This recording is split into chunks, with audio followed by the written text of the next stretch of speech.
Hey everybody, it's Lindsay, and I'm here today with another Let's Make a Card video. So for this card, I am using the brand new Bedtime Betsy digital stamp. This is from Digi Stamps for Joy, and they are having a new release today. I will leave a link in the description box down below if you want to go check out all the new digital stamps they have in the shop, but I am using this one today. All I have done is taken it and stretched it out onto a 4¼ by 5½ inch panel in Photoshop Elements, and then I printed it out with my laser printer onto plain white cardstock. I went ahead and trimmed it out, and this still measures 4¼ by 5½. I wasn't quite sure what I wanted to do with it, so I left it a little bit larger, and I taped it down to a hardboard panel to give myself a nice coloring workspace. This just makes sure I don't have any weird lines when I go to color it. I'm keeping my palette pretty limited here. I'm using some dark greens on her little robe, and I've just used 2 different colors to give some shading and highlights. I'm using some peaches on her pants, and then the shoes are the same green as the robe. The browns for her hair and her teddy bear are the same. I just added 1 more color to her hair, so I had 4 in her hair, 3 in the teddy bear. For my window outline frame, I guess you could say, I am using those colors the same as the baseboard. So again, I'm just trying to carry these colors across the entire card front just to keep it more cohesive.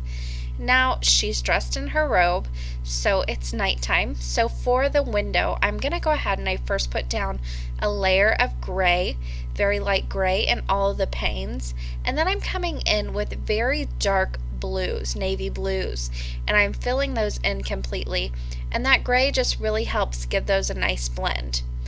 And then that makes it look as if she's looking out at a night sky, but it's not completely black, so it's more true to a real life scenario. Now for the wall, I'm just using some creams. I wanted to keep it nice and neutral, and a little gray for under her feet, and that really finished off the coloring. And I did use my alcohol markers, you could see in that video. I did want to mention that. Now for the background for a mat for this panel, I went ahead and cut a piece of dark green cardstock, and I'm using my Lawn Fawn border dies. These are the stitched border dies, and I am using the little crosshatch one just to put a nice little design on both sides of this panel. So I just line that up on the left hand side, and then I will remove this, line it up on the right hand side, try to get it about where I had it on the other side. It doesn't have to be completely perfect, and then I will run this back through my die cutting machine, and this just gives me some nice faux stitching for a little bit of something extra, a little added something to this cardstock. So for my sentiment, I wanted to use this Thanks word die.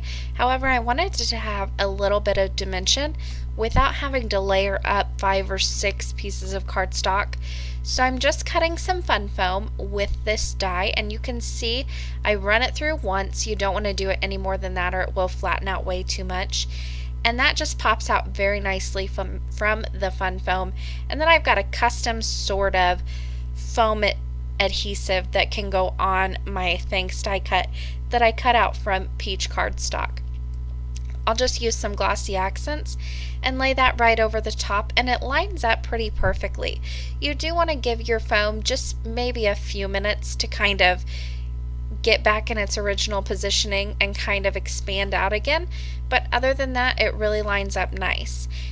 Now for the rest of my sentiment, I wanted to stamp it on vellum so I wouldn't cover up any of my coloring. So I have a piece of 1 inch wide vellum here, and I just stamped down heartfelt, and then it will read thanks for all you do. And I stamped this with Simon Says Stamp Black ink. I double stamped it so it would be a little bit darker, and then I'm bringing my heat gun to this just to make sure it's nice and dry and I don't smear it.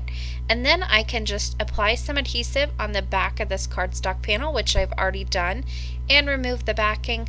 I can go ahead and line this vellum piece up and just wrap those ends around, and that secures that on there without any adhesive showing. I don't have to worry about hiding it or laying something over top. It just holds this in place nice and secure. So to put this card together, I have an A2 top folding card base. I'm going to go ahead and lay down that very dark green card stock there, and I just put that down with double-sided adhesive.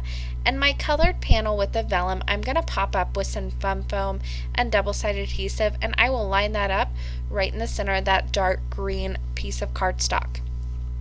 Now I'm going to go ahead and attach this thanks, and I'm going to line it up. It will slightly overlap the heartfelt and for all you do, but that's okay. You can still see it and read it. And I applied that with glossy accents. Now to put some stars in the sky, I'm just taking a white gel pen. This is a Jelly Roll pen, and I am just randomly putting these stars in the window pane, making them very random, some smaller, some larger, and just really making it look more authentic, like a night sky. And that finished off the card for today. I hope you guys enjoyed this video, and I hope I've inspired you to pull out some of your supplies and make a card yourself. As always, I will leave you with just a few pictures.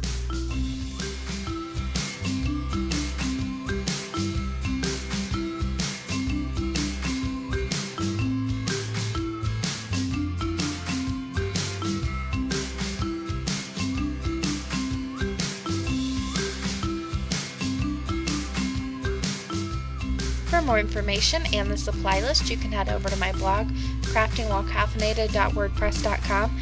The link is in the description box below, as well as that I in the top right hand corner. That will get you there too. Thank you guys so much for watching today, and happy crafting!